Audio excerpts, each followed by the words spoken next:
Welcome,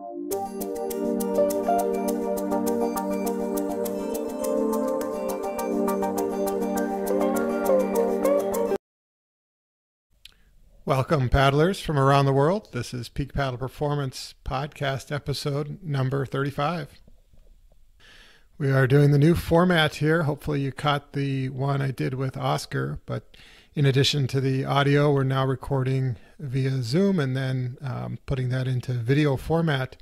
And the intent there is to be able to have my guest share their screen and walk us through on a map so we can see all the paddling in their local area and specifically really drill down into the downwind routes and get a sense for the water and the put-ins and the takeouts and the points and the bays and everything that makes it unique. And I think it's really helpful in explaining and getting the context for different paddling locations. So in this discussion today, I get to speak with Reivers Dustin of Bellingham, Washington. And many of you have heard of Bellingham. It is certainly one of the hotspots in the U.S., hotspots for paddling, not hotspots for water temp or air temps, but hotspots for paddling, very active community.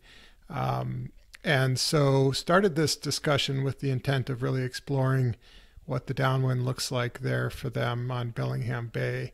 But I think the story of Bellingham is really much more than the downwind conditions. It's really a great discussion we get into around creating a sustainable paddling community and the key elements that have kind of really come together in Bellingham that have made that happen, and arguably the highest per capita paddling population anywhere in the U.S. at least, and probably competes across the globe for highest per capita number of paddlers. And just a few key things they've done right there, which we get into in the podcast and I've written a little bit about in the blog post, so I won't talk about it here. But really a fun discussion. We go for I think about an hour. We start out and we do walk through.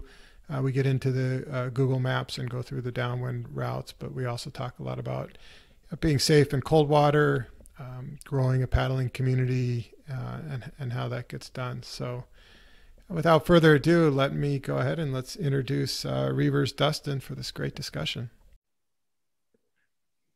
All right, here we are with Reivers Dustin, one of the founding fathers of the Bellingham surfski scene.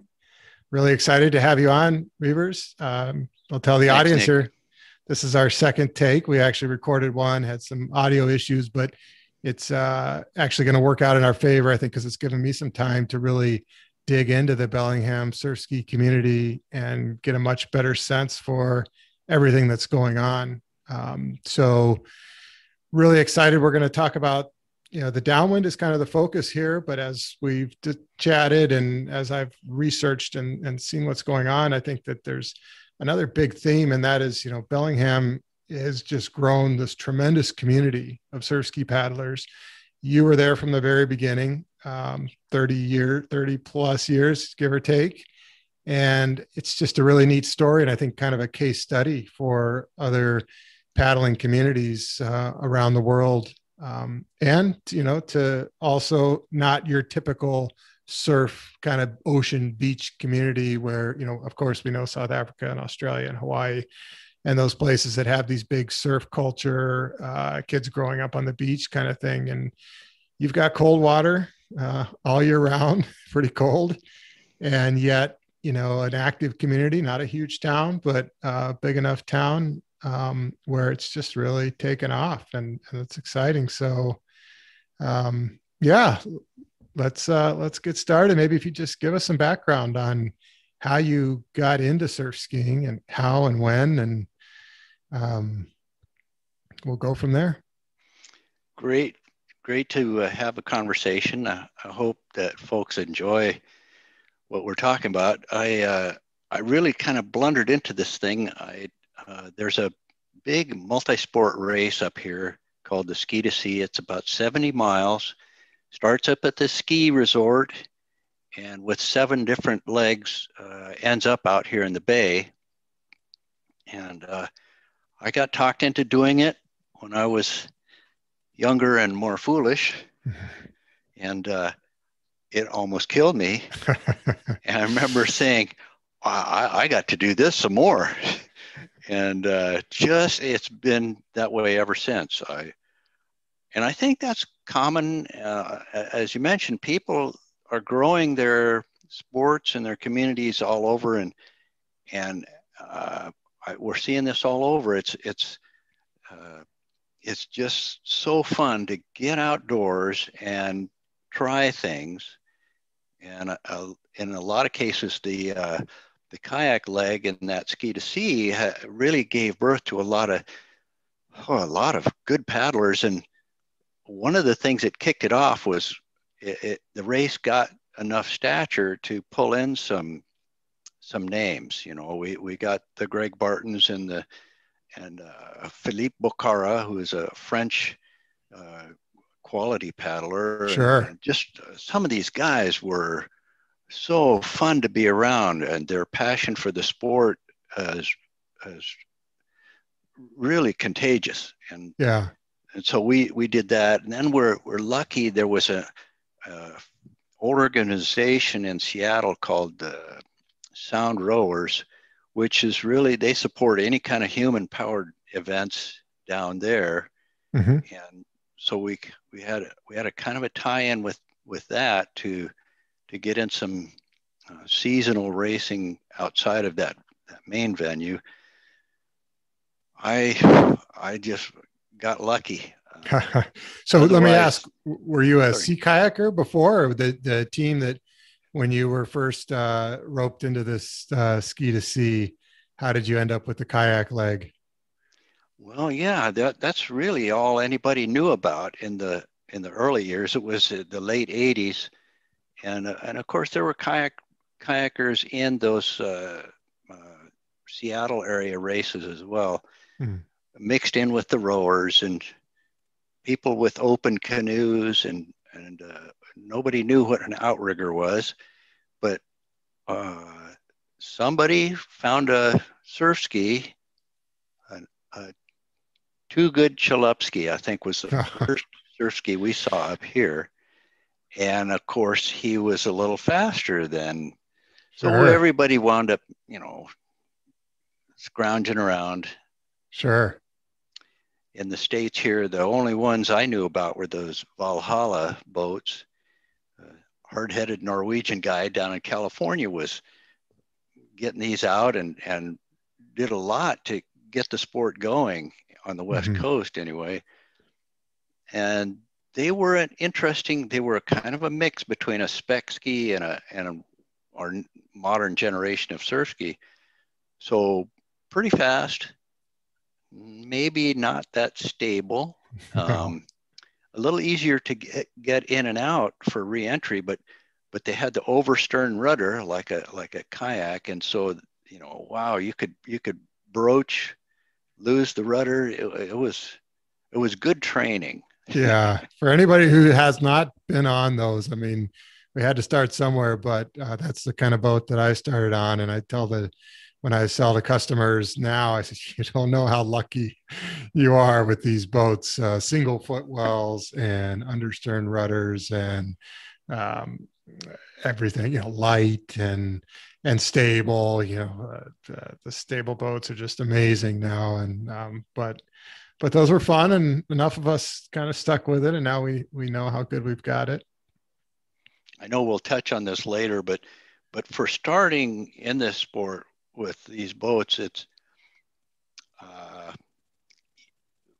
one of the things that made it possible for me was pretty good amount of luck.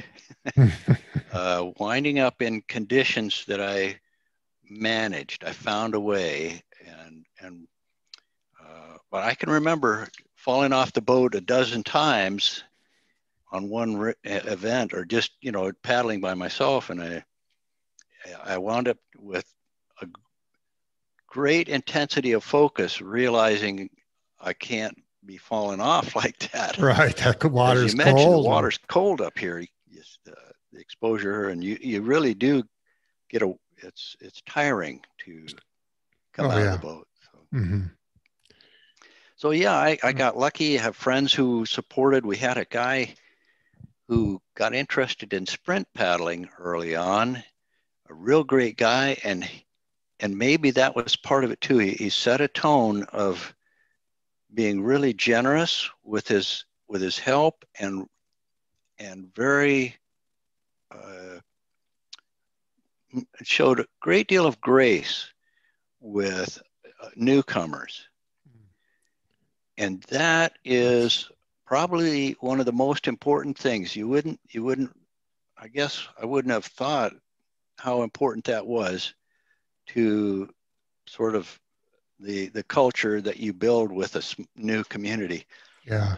And I've really, that's been such a big deal to me because this sport, as any, attracts once in a while folks who have extraordinary athletic ability, and their focus allows them to become extraordinary in the sport, but maybe not as much of a people person. Sure. Yeah. And so That, you want to monitor that. If you're a part of a community, you want to be very aware of that because it can set a tone that's not welcoming. yeah. And, Yeah, it's amazing. You know, the interesting thing, I think those of us we've been paddling, you've been at it for 30 years, I've been 15. After you're in it for a while, you don't realize that even the boats alone are very intimidating to somebody from the outside. You know, not even everybody I know in the Midwest, it's a very friendly community and stuff, but right away the first challenge we have is that, you know, they're looking at this long, skinny, narrow boat. Even if it's a V8, it looks to them, you know, compared to what else is on the market and what they've probably been in, it's a very intimidating boat. And I find it's amazing how many people are drawn to them. You know, they stand out, at least out here in the Midwest. There's not many of them, and they stand out, and people are very curious, but they don't instinctively get us, most people, that they could do it themselves. You know, that it's approachable to them. and there's something important there that in flat water or normal conditions, you know, you could manage, you could swim to shore, but if the sea state gets ugly, that's it's good to have a healthy dose of respect. Yeah. And because it's a new skill, like learning to ride a bicycle or something, your balance is in your hands. It's not in your feet. And so that, I tell people 2 years, just stay on flat water for a couple of years until you have these, you're training reflexes. It's not how smart you are or how good somebody coaches you. Your body, you have to feel your body, and your body reacts. That the signal never goes through the brain to, oh, I'm tipping. No, you better have some chops before that, and before you get into any kind of waves or especially wind. Sure. Yeah. Yeah. And we'll get to that. I think a little bit later, we're definitely going to get into how the community's grown, but I think you probably just touched on something that Bellingham has, and that is, you know, this flat water scene, paddling scene, which is very regular and probably the way that people get introduced in much less intimidating environment. And it's fun and it's competitive. And then, you know, that can then evolve. So I want to bookmark that. We'll come back to it and we'll talk a bit about that. But what I want to do now, let's go ahead and let's pull up a map and let's kind of show everybody where Bellingham sits in the Pacific Northwest and give some context to this discussion. Okay, I'll pull up the share screen thing here, if the computer will allow me. Okay, we don't need that, but we do need this. Perfect. Okay, so here's Bellingham. Maybe a quick look at the size of the town. if you have perspective there, it's not a huge town, but you can see water all over. Down here is Lake Samish. Here's a Lake Padden, which is usually dependably calm. It's in a little pocket, so you can always paddle, really, even when the wind is fairly extreme. Lake Whatcom over here there's a race coming up next weekend, 12-miler, about 3/4 of the length of the race, of the lake. Bellingham Bay itself is a bowl. If the wind is from the south, which we prefer, we get some good fetch from down below and waves that kind of work for a downwinder. To kind of show you the perspective here, up here is Vancouver, BC. Yep. Down here is Seattle. And you'll see a massive archipelago of islands that will break up any kind of ocean swell. So we don't get the real big ones without wind. Any kind of rides we get, they come with some amount of wind. And the other thing that happens here, if we zoom out a little more, here's Vancouver Island. This is the Olympic Peninsula. These have some mountains or tall structures on there that break up the wind if it's from the west. They also means that any water in this structure here in the sound flushes in and out through the Straits of Juan de Fuca or through this really restricted area up here. And that's got some famous tide races up there. Oh, I bet. That's a lot of water have a couple flushing down here through a big ocean. Yeah. So it's naturally a little flatter. I guess our conditions can be plenty fun, but they are typically technical. We once in a while will get a really nice combination of current, sometimes out of the river there, that gives us these rollers, but nothing you'd call swell. Okay. And, so that's kind of the geography. All right. So that current coming out of the river, let me just ask, is that if you have your preferred south wind, you kind of get a little bit of a gorge effect where you've got a current opposing a wind a little bit, or not so much? I don't know. Huh. And it's confusing enough with the current and the wind that we have one of our paddlers is an ocean geographer. He is mapping the bay, looking at the topology of really the entire sound, and he tends to be pretty guarded in his predictions. Yeah.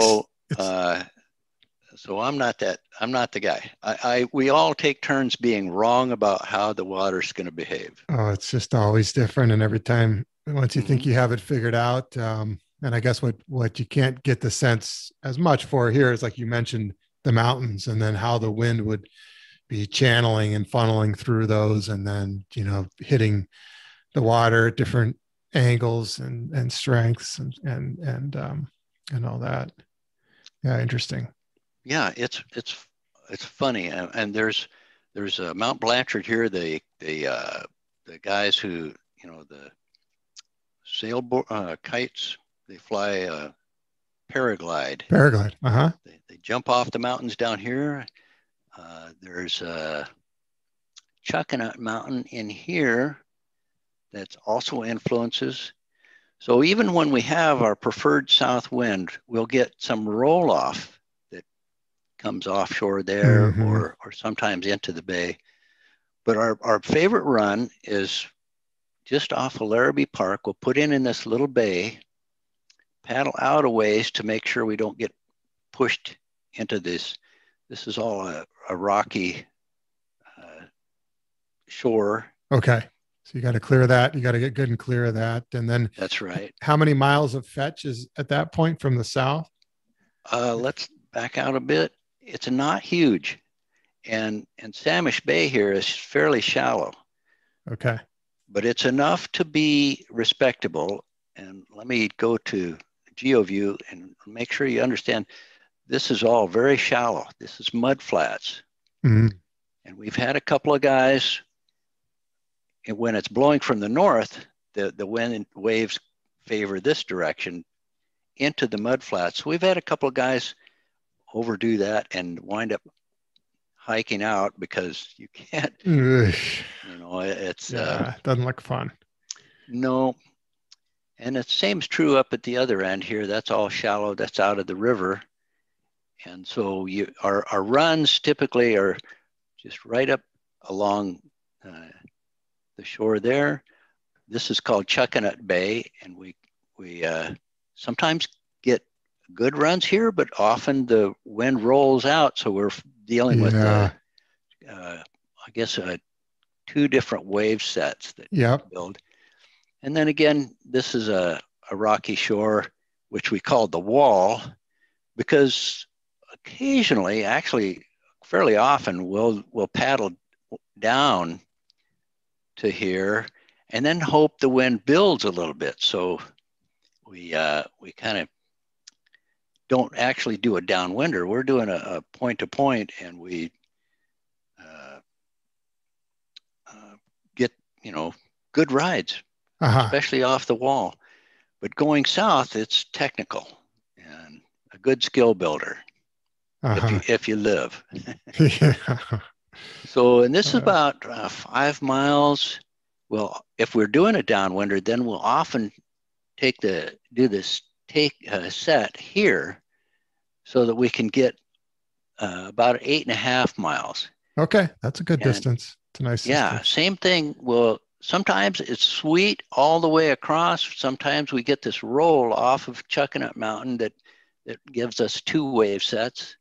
Yeah, those get interesting, right? I have in my own where I paddle, I go across a bay, and you get into that. It can be fun, but it's also, if you're not as experienced, and if it's new to you, it can freak people out. You kind of get some haystacking, and even it doesn't have to be 6, 7, 8 foot. It can be 3 foot, but if you get the different wave profiles merging, and then you're kind of, I find that same kind of thing. It's coming off out of the right, and so you're kind of looking right, and you're steering right, and then you catch it and turn left and surf it, kind of that way. But sometimes, I think with downwind it's not as bad as it looks, but it's easy to get kind of psyched out a little bit when you see the waves kind of doing all that, and kind of lose focus and maybe get rattled a little bit.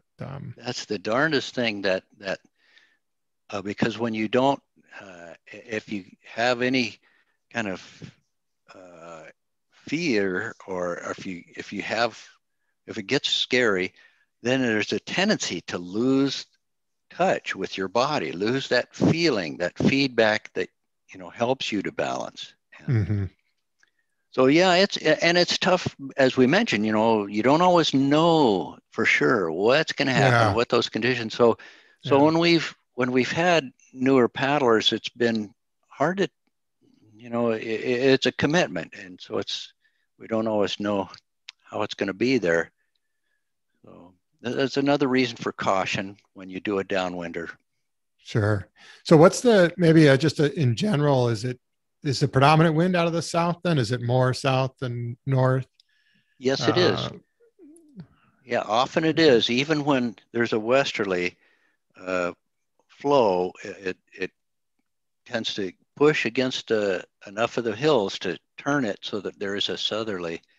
We will get north winds, and out of the Fraser River up north, we'll get like a gorge-like blow. This is the Fraser. It's enough. It reaches so far inland across the Canadian Rockies that the wind will blow and kind of fan out down here. So then what happens is we'll sometimes do a run from Bellingham down south, but I haven't done it very often. It's not as easy to detect what the waves are going to do. we'll get a northeast or northwester that'll blow into the Chuckanut Bay, and then there's a really good setup down here, which again I've just done it once. Some of the more I don't know, fearless guys will they've checked that out, and they found, you know, I was amazed. I don't know why. There's enough fetch there. There's not too many hills. Mm-hmm. So whatever. And Mm-hmm. you know, as you're hearing from me, we don't know everything about these waters. You know, you talk to the South African guys, they kind of know the dominant conditions and how things behave. Even though we've been paddling in here a long time, it's enough of a mix that we're a little unsteady. Yeah, that's so interesting. I mean, so you know, you've been at it for even for 30 years, and still it still throws you curveballs every time. And that's, I guess, at some level, that's the nature of the water. That's good, kind of part of the draw that keeps us coming, because we never know what we're gonna. It's always can That's always true. be a new experience. But yeah, I could just imagine with all those islands, and then with the topography, the mountains, and the shallow and the areas, you know, and the different depths, and it's just a big mashup of things that all of them playing some role. Yeah, it's fascinating. For other runs we've done, we had a guy set up a race from down here at Anacortes back to Bellingham, the ABC, about 18 miles. Okay. And it was set up so that each racer decided for themselves what was the best route. Oh, interesting. Around those And islands. because, Yeah. yeah, currents blow through these islands here, you just can't tell. Mm-hmm. And so it was a hoot. And but it's risky. If you get newer paddlers and you get spread out in here, we just don't have infrastructure to have that kind of safety boats. So that hasn't happened. But there's other races. The San Juan Challenge took off from Anacortes down here and went up into Orcas and then came back, a 2-day race. Hmm. There's been some other races. There's a race every year around Shaw Island that's really fun. That can be a little bit exposed, but it can also be flat. If you're really want to try something, we've had a guy who set a record many years ago and paddled from Seattle to Bellingham. Oh, wow. And that's where you really need to map the currents against your probable speed. Sure. And if you get it wrong, you aren't going to finish the race. You'll get blown backwards through some of these passes. Wow. There's another event called the 70-48. You get 48 hours to go 70 miles from Seattle up to Port Townsend. Wow. Yeah. Just a whole world of options out there. And let me ask, does anybody, so that channel you mentioned earlier on our left there that comes into all of this, is that somewhere people paddle? Yeah. There's not a lot of paddlers out on the peninsula. There's not a lot of people out there actually. Okay. But the Vancouver or the Victoria paddlers, there's quite a few paddlers on Vancouver Island, and there's a few of those guys who they'll stick their nose out here in conditions. I bet with a west northwest, it must just come.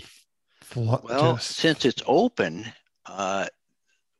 ocean swell will survive quite a ways in here. Mm-hmm. So there could be conditions with not much wind. Yeah. Yeah. I could see that. Swell will travel a long ways. So some of those guys have gotten pretty salty. Yeah. I could imagine that could get, I mean, you have a lot of funneling going on there. Oh yeah. A tremendous amount. Once in a But while, the waves swell and the westerly will bring swell into the west side of this island here. And so the surfers will get on the phone with each other. There'll be surfers out there. Some of our guys have gone down and tried that and hmm. had enough fun. But it's, on a surf ski, it's you need a good long stretch to paddle. You don't want to Yeah. just do beach break. Yeah. No. So let me ask an average, maybe just an average on back to the main Bellingham downwind, that one from the south where you're going north, the 8 or 9 miler. Average conditions, what kind of wind? I know wade size is always hard, but it's like 20 knots and 3 foot, or just a sense Yeah, that's for? it. That's our ideal. That's our dream. And Mhm. and I have been there in 60 mile an hour, a measured 60-mile-hour wind, and those waves were probably 6 feet. But that wind makes it so difficult to really manage yourself. Yeah. Me and a buddy put in, and we had a guy with us who was a great new paddler. He got in trouble just off of Governor's Point here, and there's no good way to get out of that. So we wound up. He came off his boat several times, lost his paddle. We didn't know much about leashes then, and I managed to catch his boat, and Larry got the guy on board, and we worked our way back together. But it was too much. We had to call the Coast Guard and Mhm. get him, and he lost his boat, and his wife or girlfriend decided that he really didn't need to be a paddler anymore. that was enough of that, huh? Yeah, it's Yeah. really a shame. Uh, I became cautious about getting experience level in downwinders. So, yeah. Yeah, that's a huge point. And we talked about that a little bit on the first one. And I think about that a lot. There's such a difference between a downwind where you're committed, and especially this one, you're crossing that bay and you're out there and there's not a lot of takeouts. It's not a real approachable shoreline. That opposed to just out and backs. I tell new people that I get started, surfski's a long game. yeah, The beauty is that, and you're living proof. The beauty is that you can do it well into old age, but just give it time. Just let your skills build, and by that, if you have the opportunity to do out and backs, I'm just a huge fan. I mean, I know that can be a grind and it's not always fun on the upwind leg, but man, it's so much safer because the minute you're feeling unsafe, you just turn around and you go back. If you're only going out, let's say a kilometer, at max, and the wind is of course going to be onshore, so you've kind of got that safety factor. And I just can't overstress that enough for people that are new. I know we all want the epic downwind where it's just pure bliss and no grind, but the grind can be so much safer. oh my. Yeah, I've been through a couple of those where it's, but you're right. If and this is where we normally put in here, we just do these loops out of Marine Park, and it's Mm. just a kick in the pants. And one of the things about this, there's a little bit of shelter here from a south wind, so we can creep along shore and then just decide what's our gut feeling, how are we doing today, how are the conditions, and then uh, creep along shore as far as you want.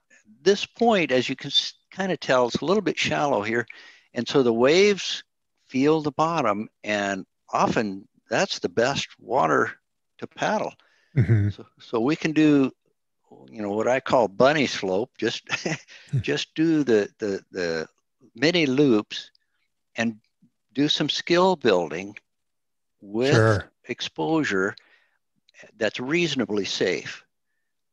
Yeah. The only complication is if there's a easterly component, and sometimes we get that. As mentioned, off these highlands in here, we'll get a easterly, Now, if you're in trouble and you can't go against the wind, you'll find yourself headed up into this bay, which is, unfriendly.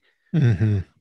So, Yeah, so that's not a predicament. Now, let me ask: boat traffic in the bay, is it generally like, so? There's boats in the harbors year round, right? And you guys yeah, are paddling year round.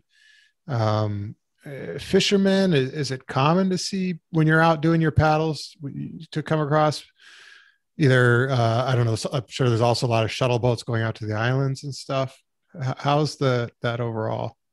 it's it's always some traffic, usually not heavy, and it's not a big shipping terminal.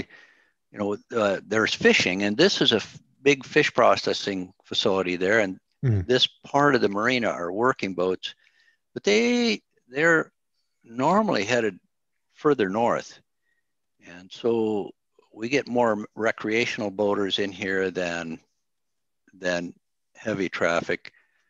And but we will feel, if it's a fairly calm day, there's sometimes enough boat traffic to get a little bit of wave action, and because of the shape of the bay and the way the shore is, there'll be some boat chop out there. Mm-hmm. And actually, sometimes there's a fair amount of sailors in here. We'll take advantage, try to do some wake riding, and so. Cool.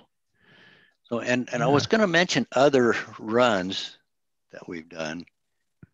We've done a run from here, from Marine Park, around this little island, and that's about 10 miles. We've done, Okay.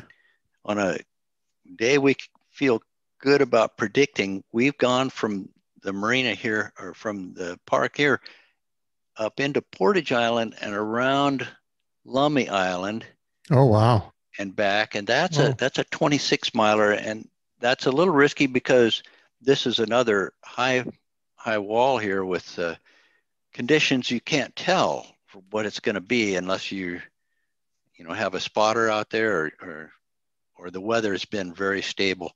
yeah. And also currents play enough of a role. You really want to know which way the currents are going.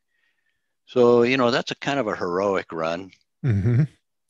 We've had guys do the big circuit. They'll leave from the Marine Park and they'll go around the San Juans, and that's a day for the kids. I just turned 70. I don't think I'll ever do it. That's a I have big paddled. paddle. Yeah, that's a big paddle. And this is San Juan Island out here. This is the border between Canada and the US. So Okay. Victoria is further south. Victoria, Canada is further south than Bellingham. Oh, I didn't know that. Yeah. It's a Interesting. quirky thing, and that's Uh-huh. a wonderful paddling community out there. But just for general information, there's I guess a flight path of the orca whales through this channel here, and that's a pretty dependable sighting. So there are whale watch boats that come out of Bellingham, Mm. take folks out there to see the orcas, and that's a pretty nice trip. It's really, those are impressive animals. Yeah, they are. They are. I don't know if I'd feel too comfortable seeing one from my surf ski, but they're very impressive. Well, I've been in a kayak, and it's scary at first, but as I watched how they behaved around me, they were so aware of their scenario, everything around them. They just demonstrated an awareness that made me feel like, well, if they wanted anything to do with humans, they would totally dominate. And they were a little bit curious, and then that was it. I don't know. I just felt very calm right away. Hmm. That's It's amazing. and when you see them from a powerboat, you could probably get that same feeling. Their confidence is contagious. Hmm. They're not troublemakers. They're not rowdy. We've had gray whales in Bellingham Bay, and they were a problem. That I don't know if it's because they don't know where you are, or they don't care, Uh-huh. or what. But I was much more uncomfortable with those guys. Interesting. Wow. Yeah, so that's a good overview of the bay, and I want to add, I think you've been humble in talking about conditions and stuff, but there's some tremendous paddlers who have kind of gotten their start in Bellingham. So I haven't paddled out there, but I can imagine you get enough days and enough conditions where it can really build somebody's skill set to be, maybe they'll, I know, we'll pick on Austin for a minute. I think he spent a lot of time there, and I know he also went to Cape Town and trained with the Mackies and the big boys there to kind of maybe go up to another level. But I think certainly there's enough to work with in Bellingham Bay that you can become a pretty darn good downwind paddler. It's true. There's some bit, but those folks, they built skill here, but they had to get open ocean exposure somewhere. Yeah. It is, this is technical. We've imported a guy from South Africa. Simon is a great paddler, and he's really good with the new folks. And he's told us, this is not easy. This chop and slop, the boat wakes, the cross patterns, Mm-hmm. even though they're small, you build your skill that way. And so then what's missing is being able to read big water, to have this timing on the open ocean. Sure. I did the race in San Francisco. The first time I did it, I did pretty well, but this guy from Fiji just walked by me like nothing, and I was studying. He was putting power in to catch a ride before there was anything there. Uh-huh. I have no idea how he knew to do that, but that was an eye opener. Yeah. I guess that's probably maybe one of the big differences between the 2 and 3 foot. You can kind of see it and power your way onto it when you see it. And as you get into 5, 6, 7 foot, you got to be going and you got to be feeling, and you can't wait till you see it, because if you see it, it's almost too late unless you have just tremendous power to then accelerate and get on it. I accuse Simon of surfing by sense of smell. And I don't know if he can really explain what he's doing, because he's built these feelings over many, many years. Sure. But, I wanted to mention, we do have, when you do a downwinder, everybody should have a pre-race or a pre-event get-together. Absolutely. And so this is one of our early get-togethers. That's great. Yeah. When did it? No, it's Thursday. Yeah. So that's me, and I'm saying, let's just go have a beer. But us old guys, we call ourselves barnacles. We don't hear well anymore. So. Right. So speaking of that, I know last time we talked, and this is a tidbit worth mentioning, is that I think you said that Bellingham has more breweries than churches, something to that effect. Yeah, we finally got that on the right side. And there are some great ones. There's, we can walk from where we put our boats in to a brewery that happens to be called the Stone's Throw. Oh, nice. And but there's just so many, and often they also serve food, so that Bellingham's great for that. One of the I probably shouldn't tell this story. There's a brewery called Chuckanut Bay Brewers.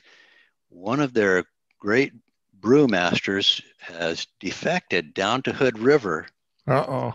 And he's put together a brewery down there that I just can't help it. It's called Freem, Pfriem. And Josh Freem does those. That's great brewery down there. And apparently a couple more brewmasters from Chuckanut have defected and gone down there to be with him. So if you're in Hood River, you ought to check that out. It's right there near the main events. All right. Yeah. So when you guys do you mentioned, a lot of times you'll just do that loop. So then when you do the loop from that spot, you can finish up and head over and grab a beer. Yeah. Yeah, we do. And then I forgot to mention every Wednesday from Boulevard Park, this north end of the lake here, we'll do a quick run just in the upper basin. It's 3.8 miles. It's supposed to be a time trial where the conditions are fairly flat. And then afterwards, there's, great little Mexican restaurant over here. And then we used to meet down at Boundary Bay Brewery. And nowadays it's Chuckanut Brewery. So, if you aren't tipsy on your boat, then you can fix that later at the brewery. Perfect. And I know Bellingham, the Pacific Northwest, is certainly known for its coffee. So I'm sure for pre-paddle to get fired up, I'm sure there's some great coffee options. No Absolutely. Yeah. Starbucks houses all over. There's a local franchise called Woods Coffee, and they have a great little spot in here right off the water near a place called Boulevard Park. And so you can sit up there with your coffee and watch the paddlers. Oh, perfect. Yeah. So you mentioned the Wednesday night, and I think this kind of leads us into another topic that I'm curious about, and that's just how the community has grown and how you've watched it, obviously over 30 years, grow into what it is now, and maybe just give us some benchmarks on kind of so when you got your first Valhalla, how many other guys were paddling around in tippy boats, and then versus today, what does that look like? Used to be maybe 4 or 5 of us that were regulars, the Wednesday night group. And back then we could go to any brew tavern and have plenty of room. It's grown so much. But that became a dependable venue to paddle. And we welcomed a lot of different guys. Maybe an influence was Greg Barton started showing up once in a while. And the big hitters. He was he's open to helping. I showed up there one night. It was too windy. I got dumped. Greg went over and got my paddle out of the water and brought it over to me. I don't know how he did that in that wind. I just don't. It was amazing. Yeah. And so then I told my buddies, my buddy Greg, he helped me out. He grabbed the paddle. Yeah. Greg's got it. Oh, such a nice guy and phenomenal paddler. Probably wasn't even phased, but yeah, it is amazing how they and he helped a lot of us with technique. And you see, I'm a kinetic learner. It helps me to see how someone does it, and then I can do it better. And he'd also show up with different boats. He was working on designing boats at the time. He'd show up with different things and talk to us about technique. And so, yeah, that helped. That kicked us off this ski to sea race where we raced across the bay.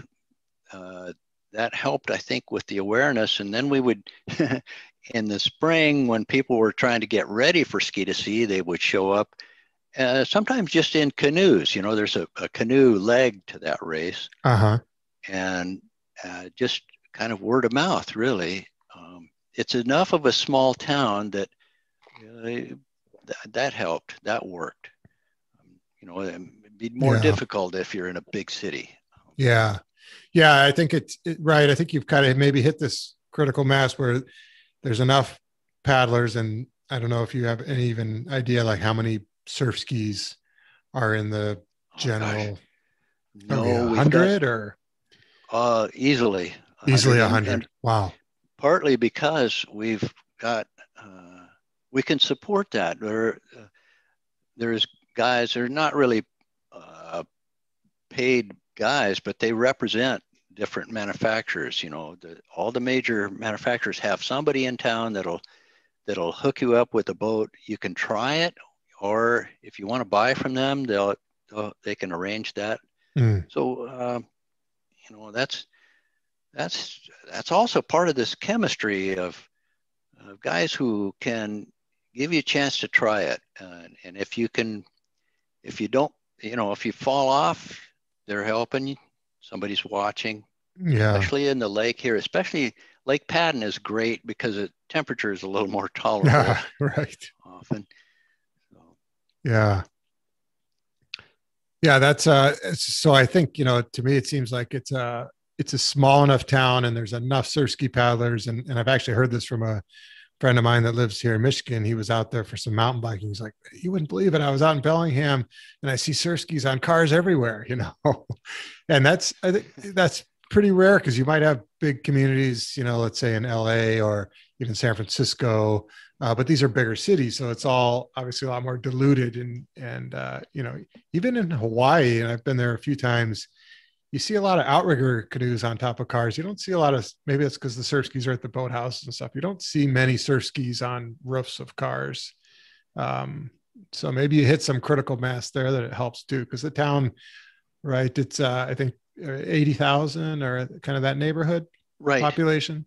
Yeah. Yeah. Yeah. Good point. Yeah, and it's happening now with outriggers. We're getting an explosion of outrigger paddlers, and thank goodness, you know, it's a slightly different culture or vibe to it. Yeah. But those guys are so fantastic to have with you on a downwinder or any paddle because they're a superb rescue platform, whereas surf ski is really dicey. Yeah. After we had an incident, a bunch of us put together some safety drills. We tried things. We set up an event where one boat, two guys, you race to a point and back, and you have to change paddlers halfway. And just trying out what, you know, how stable can you be? Can you pull somebody? And we found out you can, but you can't really have the guy sitting on the back. They need to lay down, arms and legs in the water, help stabilize, and you're just not going to have speed. And in big stuff, in big conditions, even a really skilled surf ski paddler is going to have trouble with someone who's in distress and having difficulty managing their body mechanics, maybe a state of panic or cold water problems. So, Sure. You know, that's another thing to talk about, I guess. But. Yeah, no, I know you guys, you know, just to, and also for the audience to help with some context, I think what I researched, I mean, the water temperature, you know, year round, I would say never gets above 55. You kind of sit between 45 and 55 kind of year round. Yeah, you expect the temperatures in the mid 40s, pretty much, you know, and then when it's warm, it's really just that layer on top, that top surface water feet that the sun has gotten to. Yeah. And because of the flush too, you know, there's a lot of currents that go through. I wanted to mention we have some resources for our downwinders. So this is a live camera down there in the bay. You can see it's fairly flat right now. Okay. And that's one of our markers for how rough it gets. You can see by how stable the buoy is that there's not much happening right now. Yeah. Or current either. We also have some weather prediction events. So here's a look at several days out, and this is pretty flat. There's not much going on here for a week or so. And when the weather conditions get that stable, it's, now we need a current, a counter current to stack the waves. And so we'll look at the tides. And when you see a big swing and the timing is right, you can get out here when there's a strong ebb, and that would be the best possible conditions. Okay. Yeah, that's interesting. That's one thing we don't have in the lakes. We don't have those currents and tides, so it's just all wind based. But that's a big factor. Let me ask: is there a certain season where the wind blows more? Yeah, it's stronger in the winter. Yeah, and so we'll get some conditions. I wanted to mention, we get snow sometimes, and paddling in that, these guys are in dry suits. Yeah, and that's about what you need. A full wetsuit works,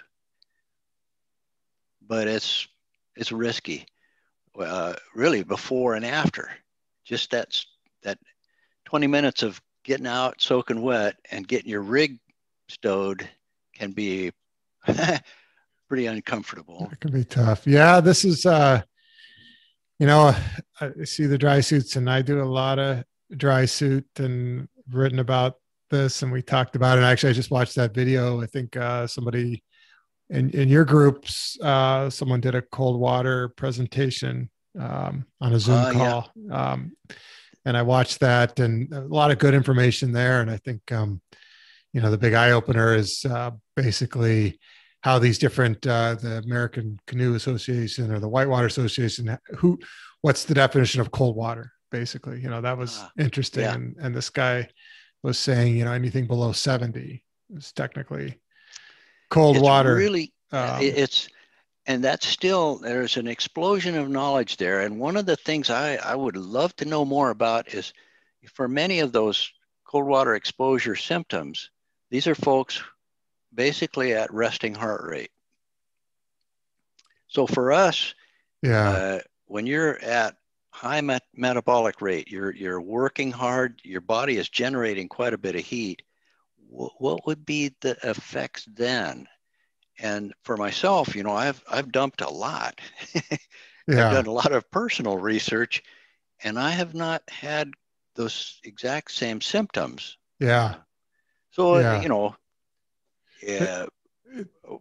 Be cautious. Yeah, it's interesting, and I think that's the one thing that I think maybe within the community of not just surfski but outrigger and even an SUP. It's also new, I think, in cold water. And so a lot of this stuff that you see on the internet, and even this video the guy did, was tremendous. A lot of valuable information. I think it's only up for 2 weeks, or I could put a link to it if it's still accessible for people. I think it's great. But the high output paddling is a different, ballgame. So an example is, I think, and everybody's different, but I know in my dry suit, after about 30 minutes, I'm sweating. I've generated so much heat. And this is even like a level 2, 3 effort. This is not, maxed out racing, but if you're actively paddling and you're catching runs and stuff, you're working enough that I've crossed a threshold where the dry suit's really no longer that safe, because I think if I go in the water at that point and I'm wet underneath, I'm going to get cold really quick. So that kind of fact, that brings in the whole discussion of the wetsuit. And, at least for me, and I'm no expert by any means, but I feel safer. So if I'm doing a point to point where I'm committed or if I'm a little further offshore, or if the conditions are a little bigger, I'm going with, pretty high quality, high end, like a 4-3 full wetsuit, booties, gloves, vest over that, and, quite a bit of gear on top of that. But I think that the other thing, it's the neoprene's changing. And I think, obviously and they didn't get into this in the video, but I think there is beyond just manufacturers' claims, there's difference between really well-built suits that have, now they do like a titanium lining that reflects your heat so that when you're moving, it's creating massive amounts of heat, and they're the double blind glued stitched. So they're almost like dry suits. They're so tight. The seams are so tight, they're not letting water in, and they're taking all that heat and holding it. And so I think that discussion, it's always evolving. I think both can be safe. I think everybody's different too. Probably how much heat your body generates is going to be different. And you kind of just have to know yourself. But I guess, I think the caution on the people that are kind of uninitiated might think that a dry suit's kind of, you're bulletproof. And to me, I kind of feel like you're tempting fate a little bit. I still do it a lot. Our one fatality in Bellingham Bay, the guy was wearing a dry suit. Really? Mm-hmm. So you bring up some great points, and we're learning from the triathletes here on the wetsuit thing. Now you say this, you don't see dry suits that often in Bellingham anymore. It's more, and before we move from this picture, I want to mention if you can see it in the background, there's a lot of this, that's not fog, that's water being blown up off of the surface. Oh, geez. That's so Williwaws. So here it is, not so windy, and out there it's really whipping. That's too much.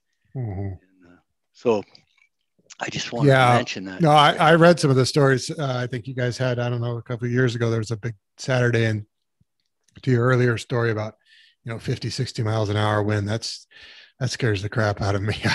30 sustained 30 knots is pretty intense.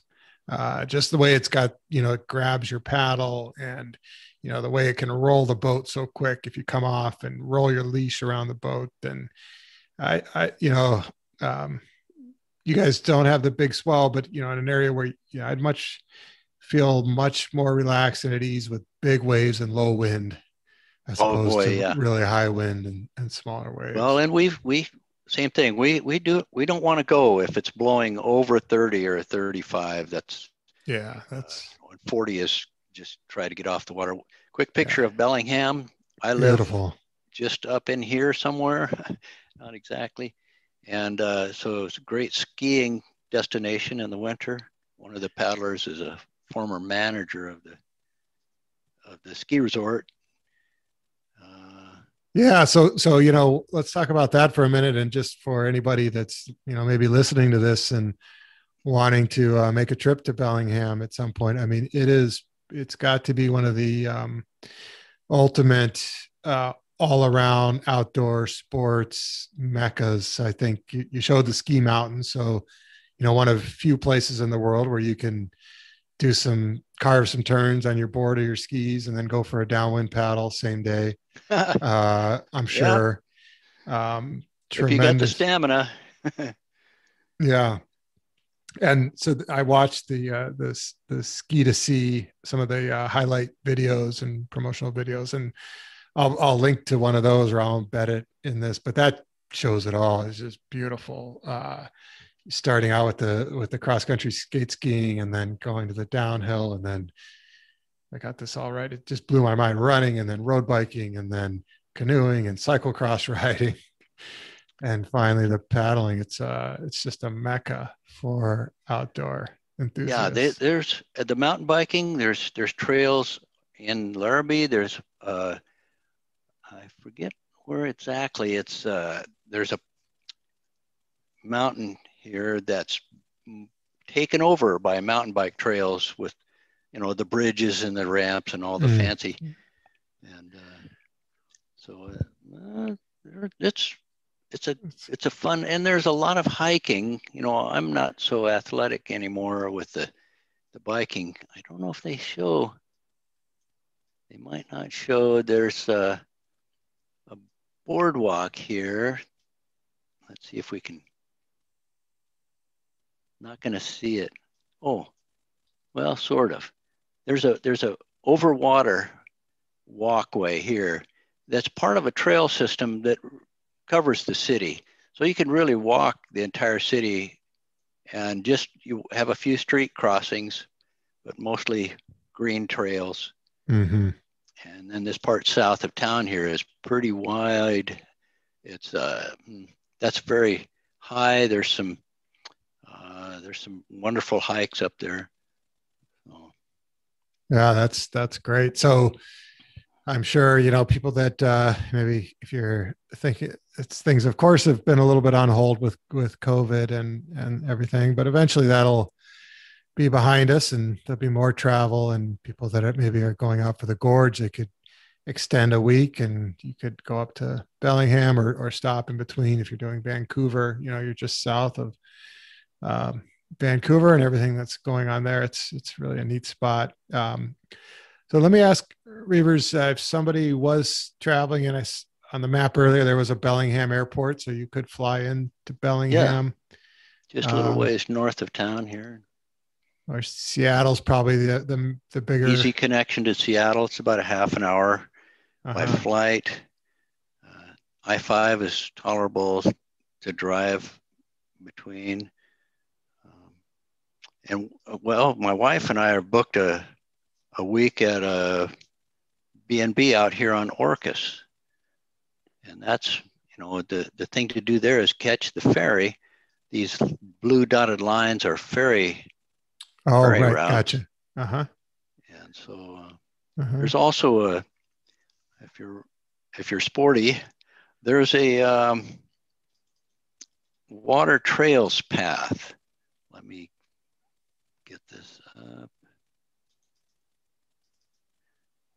Here it is.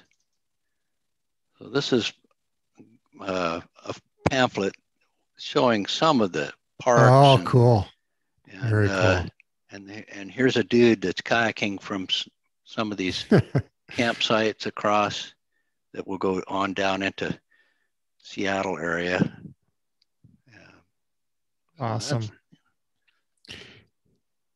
And there's, I forgot to mention a race from, oh gosh, I can't remember exactly where, but this guy is one of the last competitors. He's still out there on the water. There are some crazy, there's a, you know, I think you mentioned the 7248 or 7048. 7048. And there's even a bigger one, right? That goes, I think one that goes all the way up into Alaska. That's right. Southeast. Yeah. The race to Alaska. And there was a stand-up paddleboarder guy doing that. Jeez. So yeah, we got plenty of water crazy guys. There's a lot going on out there. Yeah. That's neat. So if we talked a little bit about this, but if interestingly, I think that, you know, as big as the community is, there's not necessarily a real active dealer renting boats. But if somebody were to, let's say, flying internationally, they listen to this and they got to go there. They got to see it and they want to paddle. We talked about one thing is I can put a link to the message board into this podcast, and that's maybe one way to get introduced themselves but I think you mentioned also if they know whether they're, you know, if they know Epic Dealers or Think or Stellar, any of the major brands, then is that another way to get connected to a boat? Totally. Yeah. There's a lot of these guys have the Nellos and the different versions. So but the message board works really good and we've done this quite often with folks have put stuff, you know, I'm going to be in town, you know, some date, and somebody will step up. Often the dealers who maybe want to, you know, broaden their network. So yeah, even a place to stay, you might want to control your own destiny there with a B&B that you book your own self. But sure, we've had folks, you know, put somebody up or it's really kind of fun. It's just making these connections. Yeah, and I should mention too, you know, the message board. I think a couple things there.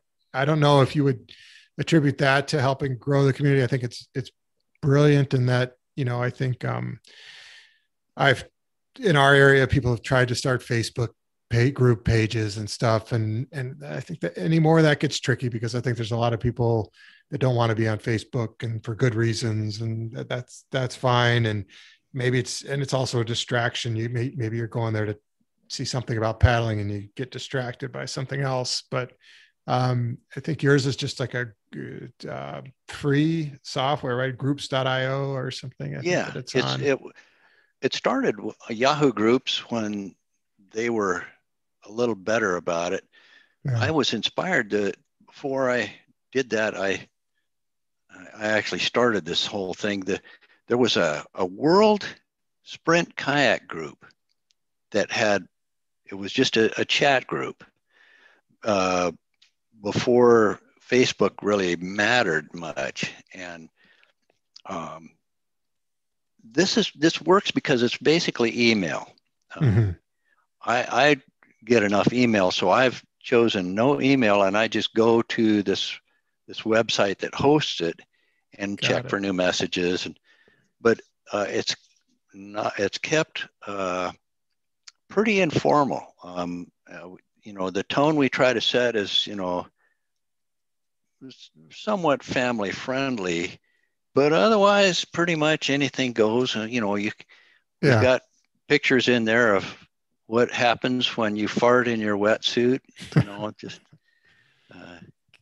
it's just it's a great, and on a lot of information there too. I think a wealth of information. I just recently got access there, and I also saw when I was just Googling Bellingham surfski, I think the surfski wiki comes up, and then you can see threads going back 8 or 10 years, but there's some great discussion in all of that, lessons learned, experiences out on the water, different things, and so it's really neat. I think it's a tremendous job. It's helped the community out there. I'll put a link. People, I think they can. I think is it okay if they just join just to kind of be able to browse and see how it's working and to kind of glean some of that information. That you're right, Nick. That's just chatting has helped. We've had to so ask to join. We'll get you in. We're not really trying to screen. We're trying to keep it from being a spam source, and that has turned out great.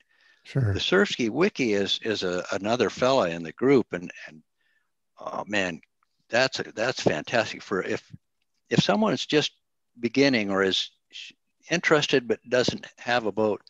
What a great place to kind of look around. Yeah, it's great. Well, I think we've probably sold Bellingham pretty good. I mean, for anybody that wants to know what it's all about, I mean, it's a model. I would say it's a case study for what I think a lot of communities around the world would love to have. And it's a place like we talked about. It's cold water, but you can make it work, and it's can be a lot of fun and a lot of community, and it's a great story. And I got to get out there to paddle now, and I got to catch one of those. I hope to see you, Nick. It's just so fun to kind of, I don't know, meet folks from out of the region. And we've got Vancouver North, and they have the Canadian champs, and that's a great bunch. And now the Hood River bunch, and mixed with San Francisco guys, and so we kind of have the benefit of being in the middle of a lot of things. Yeah, you do. That's helped us.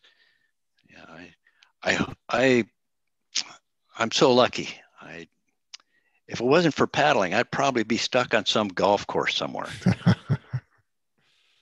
It's a little bit of an addiction of mine here at the moment, but only after I'm done paddling. Paddling always comes first, and if it's windy, then it's not even a discussion. But it's an equally hard game. But but paddling is it just delivers so much at so many levels. Meditative.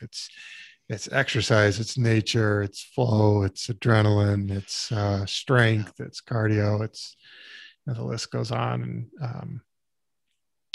and if you guys ever make it out to Michigan, Oh, I'd let me love to. know. I've had John out here a few times. I've still haven't gotten John on a really good downwind. I need to do that. I think he's coming out maybe this summer. I don't think he was out last summer, but in the early days, he came out one day when it was really big and I wasn't ready for it and he wasn't ready. We both had to bow out. It was just a little too much, but Yeah, well, they don't call them the Great Lakes for nothing. yeah, Boy. no. Yeah, I got to get out there, Nick. My son lives out there somewhere, Yeah, and he's in Lansing, right? Yeah. yeah. So All what am right. I doing? I got to get on a plane. Yes. Wait till July or August. Come experience some warm water. Amen, brother. All right, Reivers, great. It was great doing this. I think it was worth the second round. I think I'm excited. We'll get this published out there to the world, and I think they'll enjoy it. I Thank you. hope so. I hope we can get the word out. I mean, it's a new sport for the U.S. It's a baby sport. We're learning so much, and the new paddlers are the ones that are going to take this thing to the next level. For sure. So really, it's great to see folks giving it a try. For sure. All right. On that note, cheers. All right. Thanks, guys. Yep.